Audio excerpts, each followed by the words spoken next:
Think about the last time you used a bathroom. You probably walked in, did what you needed to do, flushed, and then you just walked away. Didn't give it a second thought. It's just so automatic, right? We barely even register it. And we can do that because, for most of us, sanitation is just there. It's a given. But what if it wasn't? That one question opens up this whole hidden world that affects billions of people, and that's the world we're about to dive into.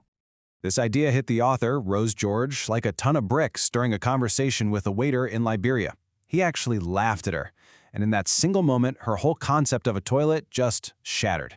It wasn't some basic right that everyone on Earth shared. It was a luxury, a privilege that so many people can't even dream of. And here's why that matters. 2.6 billion people. That's 4 out of every 10 people on this planet who live without any kind of sanitation. And look, we're not talking about a rundown outhouse here. We're talking about nothing. No toilet, no bucket, no box, absolutely nothing. And that number creates this massive gap in what daily life looks like. For us, the toileted, it's all about warm water, a locked door, you flush, and you forget. But for the toiletless, it's a completely different reality. It's a world of serious indignity and real danger. People have to use plastic bags that they then have to throw into alleyways. Women have to wake up before dawn in the pitch black, risking snake bites and sexual assault just for a moment of privacy. They live literally surrounded by human waste. It gets tracked into their homes, on their food, in their water. Now, I know what you're probably thinking. That's a poor country problem, right? Something that can never happen here. But honestly, that's a really dangerous assumption, because failing infrastructure can bring a sanitation crisis right to anyone's doorstep. I mean, just look at Ireland during its whole Celtic Tiger economic boom. In 2007, the city of Galway got hit with this nasty parasite called Cryptosporidium, which is spread through feces. For 5 whole months, a modern European city had no safe drinking water, and their neighbors in Ennis had it even worse. They admitted they hadn't had safe water for 2 years. This wasn't some faraway slum. This was a total breakdown in a first world country. Okay, so that flush and forget life we lead, it's only possible because of this huge, hidden world right under our feet. So come on, let's follow the flush. Let's take a journey down into the arteries of a modern city, the sewer system. And let me tell you, this underworld is no joke. The handful of workers in London, they're called flushers, and they face constant danger. You've got toxic gases like methane and hydrogen sulfide that can literally suffocate you. A sudden storm can turn a tiny stream into a raging flood, and you would not believe the stuff they find down there. Everything from motorbikes to hand grenades. And get this, one survey estimated that 850,000 cell phones get flushed down British toilets every single year. Crazy, right? But London's system wasn't always this masterpiece of engineering. Oh no. Back in the mid-1800s, they just dumped all their raw sewage right into the River Thames. And in the super hot summer of 1858, the smell got so bad they called it the Great Stink. It literally shut the city down. Parliament, which sits right on the river, was finally forced to do something. They gave the money to an engineer named Joseph Bazalgette, and his incredible sewer network didn't just save the city, it probably saved more lives than any other public project in history.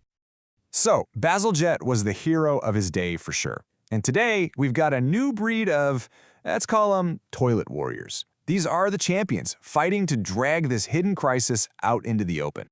So when Jack Sim was asked if he'd read any books before starting his mission, his answer was perfect. What for? I had 40 years of experience to consult on. See, Sim was a really successful businessman in Singapore who was just so disgusted by the public toilets that he decided to fix the problem himself. He used his own money to start the World Toilet Organization, and he didn't rely on some academic theory, he relied on what he knew from his own life. And then you've got Ronnie Castrolls, and what a story. This guy was a guerrilla commander for the African National Congress, fighting against apartheid in South Africa. Then, after the first democratic elections, he becomes the Minister for Water Affairs, and almost overnight, he gets this new nickname, Minister for Toilets. And Castrolls, wow, he was a PR genius. He just got it. To make people care about something nobody wants to talk about, you have to be loud, you have to be bold. He'd use these shocking images comparing child deaths from diarrhea to 2 jumbo jets full of children crashing every 4 hours. He fought like hell to get sanitation added to the UN's development goals. And he wasn't afraid of stunts. I mean, he'd literally get photographed sitting on a toilet just to make sanitation impossible to ignore. All right, so we have these champions shining a light on the problem. But what's next? What does the future of waste and sanitation actually look like? Let's dive into some of the solutions from the super high-tech to the amazingly simple. Okay, let's start high-tech.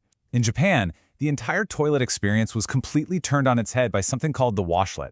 Companies like Toto took the humble toilet and turned it into this high-tech throne. We're talking heated seats, warm water cleansing, even air dryers. They fundamentally changed the culture about what a toilet can and should be. But, it wasn't an easy sell. They had to smash some serious cultural taboos. Toto launched this brilliant ad campaign with a quirky actress who famously said, "Even though it's a bottom, it wants to be washed too." Their main competitor, Inax, well, they made let's say, a different choice. Their ads had a guy in a gorilla suit wearing overalls. Yep. The message was totally lost, and Toto basically won the toilet wars right there. Okay, so that's the high-tech end. Now let's swing to the complete opposite end of the spectrum. A low-tech idea with absolutely revolutionary potential. The ecological sanitation, or EcoSan toilet.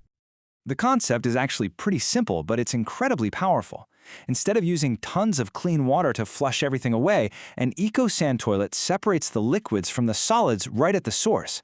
This lets the waste be safely turned into a super valuable fertilizer for farming. It saves a ton of water and turns what we think of as waste into a resource. The biggest hurdle? It's us. It means we have to completely change our behavior. And speaking of changing how we think about things, let's push this recycling idea all the way.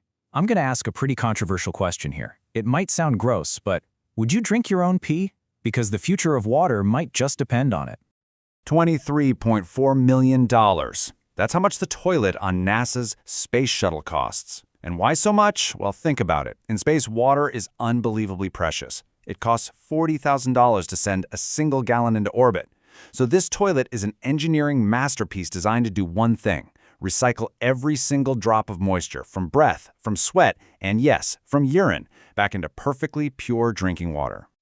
And here's the thing. Back here on Earth, with more and more places facing huge water shortages, what's a necessity for NASA is starting to look like our reality.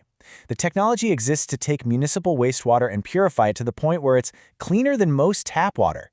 But this idea of toilet to tap faces a massive obstacle: the yuck factor. We have the tech, but can we get over our own disgust? So, this whole journey we've been on, from the sewers deep under London all the way to a space station orbiting the Earth, it all comes back to one big idea: how we see waste and how we actively choose to ignore it. And this is the real takeaway. The biggest thing stopping us from solving the global sanitation crisis, it's not technology, it's not money, it's not engineering, it's shame. It's this powerful taboo that keeps the whole subject locked away in the dark. You can't fix a problem you refuse to even talk about. So I want to leave you with this thought. The next time you're in a bathroom and you reach for that flush handle, just pause for a second. Are you going to just flush and forget? Or are you going to remember that for 2.6 billion people, that simple little action is a privilege they can't even imagine? And will you think about the incredible hidden world that makes it all possible?